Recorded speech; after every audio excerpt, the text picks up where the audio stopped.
So ayan, magandang umaga po sa atin lahat mga kabakyard. So ngayon po ay nag-check po tayo natin mga sisiw. Gawa po ng mukhang uulan. So tiningnan po natin ating mga sisiw at meron pong kaunting problema. So may nakita po tayo ditong ilan lang naman po. Dadalawa naman po sila. So ang nakita po natin, ito po hindi po natin napansin. Gawa po ng madami naman sila. So ayan. So may sipon. Kung pipisilin nyo sa ilong, malalaman nyo po kung may sipon o wala. Kung inyo pong pipisilin dito, ayan. O, wala naman po ano. Pero makikita nyo po sa mata, ayan. Hindi na po siya makabuka. So ayan.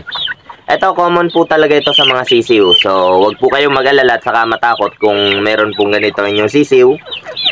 Ang the best nyo pong gagawin pag ganito pong merong ganito inyong sisiw ay yung hindi naman po maramihan. Ang gagawin nyo po ay kunin nyo po o piliin nyo po yung mga may ganito na po o saka yung may pipisilin nyo po yung ilong nyan o ganyan.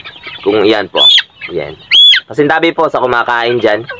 So yan, meron pong laman. So ibig sabihin meron po itong sipon. Kung hindi nyo po makikita na meron pong yan, kagaya po nito na hindi makakita. So anong gagawin po natin dito?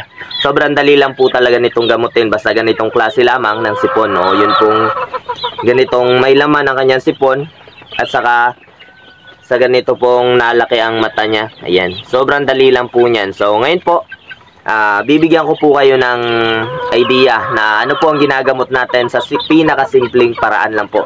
O pinakamura na po itong gamot para sa akin. So hindi po ako masyadong gumagamit ng powder. Gawa po ng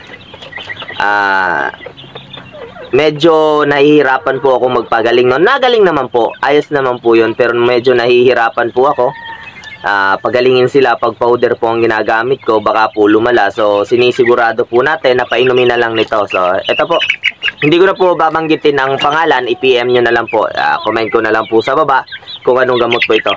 Ayan, basta kulay dilaw po yan. So gaano po karami? So ito, month old po ito.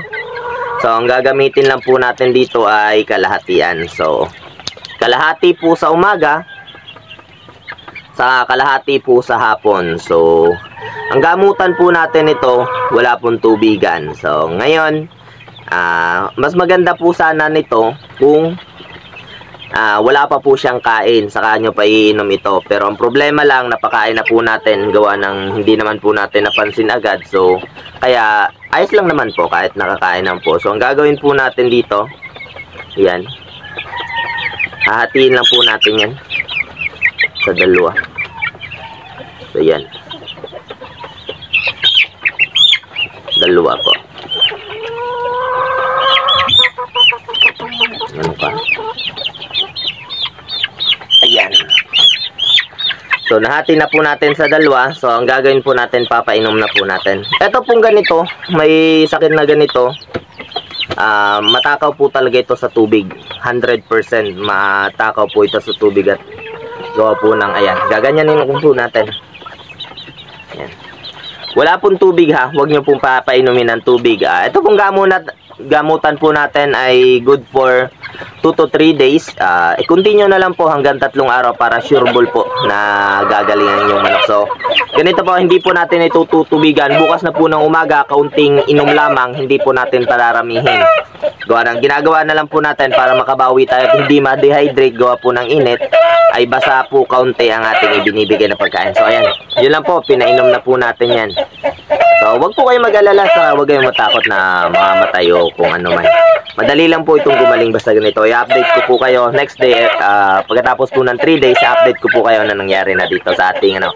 Yan, hindi na po yan So meron pa po tayong isa dito. Ito naman po, ayan. Yun o. Ito naman, paano pa lamang po, ayan o. Laki pa lang po mukha. So ito po, shamu po ito. So palaki pa lang po ang mukha. So busog na rin po, nakakain na rin po ito. So papainumin na rin po natin ng gamot. Mas maganda po sana, ididiklagin natin yung tatanggalin po natin dito. Pero medyo nakakain na po siya, baka po ano. So, papainumin na rin na po natin ang gamot. So, kalahati rin po ay papainom natin dito. Ganito lamang painuman dyan. Diretso ka na. So, ayan. Ayan, no. Nakainom na po siya. So, ganun pa rin po. Walang tubigan po. Yan, nakikita po natin, oh. Nalulunok niya na. So, month-old lang po ha. Huwag po natin painumin ito dun sa week-old. Kung meron ng week-old po, timplahan na lang po natin. Pero mas maganda po, sa mga ganitong month-old, kalahati lang po. Huwag po natin i-overdose ang ating manok. Gawa po ng kakasama rin naman po sa kanya. So, update po ko po kayo ulit kung ano po mangyayari sa ating mga sisiw na meron pong sakit na ating ginamot, kung effective po ba talagang ginagawa. Pero ako po, expert na po ako dyan. Gawa po ng lagi ko na po itong ginagamit, o nasubukan ko na po talaga ito, na ang ginagamit ko po yung Betracin na gamot. Ito pong kulay na ito. Ayan, ito po ang ginagamit ko lagi. Effective naman po talaga. So, pero update ko pa rin po kayo sa 3 days po ng ating paggamutan. So, yan lamang po, at once again, magandang umaga. Happy farming.